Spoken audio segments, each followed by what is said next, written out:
सत्यम शिवम सुंदरम की बनी एक नवरिया और ऋषि मुनि खेवई पतवरिया। उस नाव को खेने का काम कोई और नहीं कर सकता। पूरे ब्रह्मांड में उस नाव को खेने का काम कोई संत पुरुष करता है, क्योंकि कहाँ भी जाता है संत बड़े परमार्थी शीतल जिनके अंग औरों को शीतल करें देखे अपना, वही तो काम मेरे खप्पर बाबा ने किया है। और अपने लिए दुख झेला होगा लेकिन लोगों को आशीर्वाद देने का काम मेरा सतगुरु करके चला है। इसलिए भाव कवि ने बड़ी प्यारी लाइन दिया था, से सरकार गाता रहूं कि रोक कर गाते रहूं। तो आइए जरा युग विचार बताया गया, तो ये तो कलयुग चला है, थोड़ा 3 कदम और पीछे जाता हूँ और 3 कदम पीछे की कहानी बता रहा हूँ कि उस नाव पे शुरुआत किसने किया। और ऐसे लोग थे तो उन्हीं लोगों के बीच से कुछ लाइन देता है।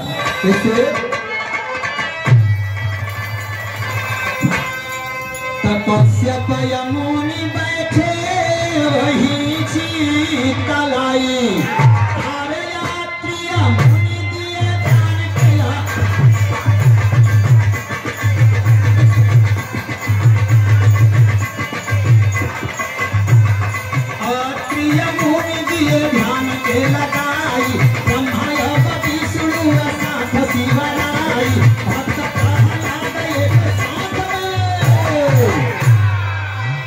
उसी नाव के ऊपर जा करके कश्यप मुनि बैठ करके और भावनाओं को व्यक्त किया है।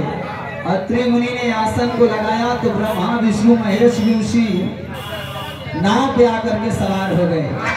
भक्त प्रहलाद जैसे बालक ध्रुव जैसे लोगों ने भी जाकर के उसी पे आसन को लगाया है। और जब आसन को लगाया तब उसी नाव पे एक माँ भी सवार होती है।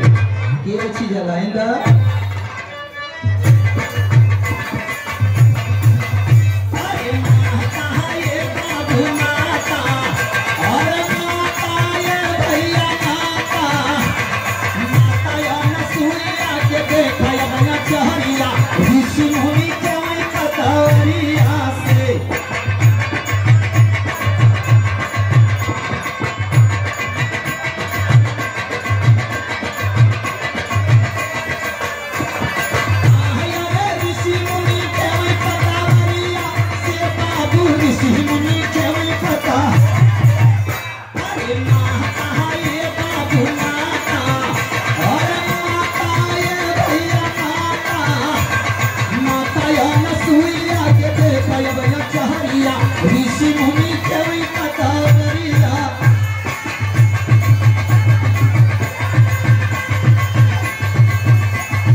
अमूल 101 रुपए का पुरस्कार हमारे बड़े ही सम्मानित इस क्षेत्र के कलाकार राजेश भैया, जिनके साथ में हाल ही में शिवहरा ने कार्यक्रम किया था, बहुत कुछ सीखने को मिला।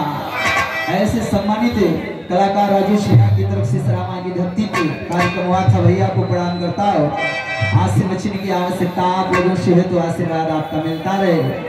आइए त्रेता युग के बीच में भी कुछ लाइनें देता हूँ आप लोगों के बीच में, जिनकी भी आवश्यकता ऐसे सतगुरु के पतवार की पड़ी है। कैसे अच्छी लाइन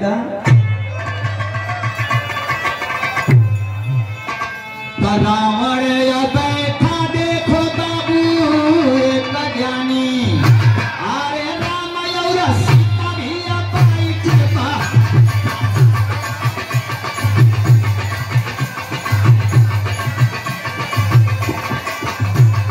राम और सीता दोनों गए थे परानी, विधय जटाई में खवही के नाम नानी, अरे बात नहीं तो रख दे।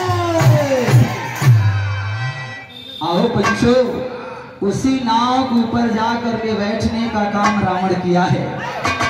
लोगों का विचार होता है कि अरे ज्ञान को लेकर के धर्म के रास्ते वाले उस नाव पर बैठ सकते हैं, मुनि महात्मा तो संत पुरुष का साथ देते हैं, तो रावण का साथ कैसे दे दिया। ये भंवरा कहता है कि त्रेता युग में रावण के जैसा कोई प्रचंड विद्वान था ही, उसने भी भक्ति किया। अंतर बस इतना था कि हमारा आपका भाव भक्ति का था और उसका भाव विरोधा भक्ति का था। हम आप अपने लिए तारन तार की बात करते हैं, उसने पूरे कुल और खानदान के तारन तार की बात करने का कहा। नाव पे राम भी सवार हैं, रावण भी सवार है, सीता माँ भी बैठी है, भरत और हनुमान भी बैठ करके नाव लेकर के आगे चलने का काम मुनि जी कर रहे हैं। और तब तक उसी नाव पे एक और माया करके बैठती है।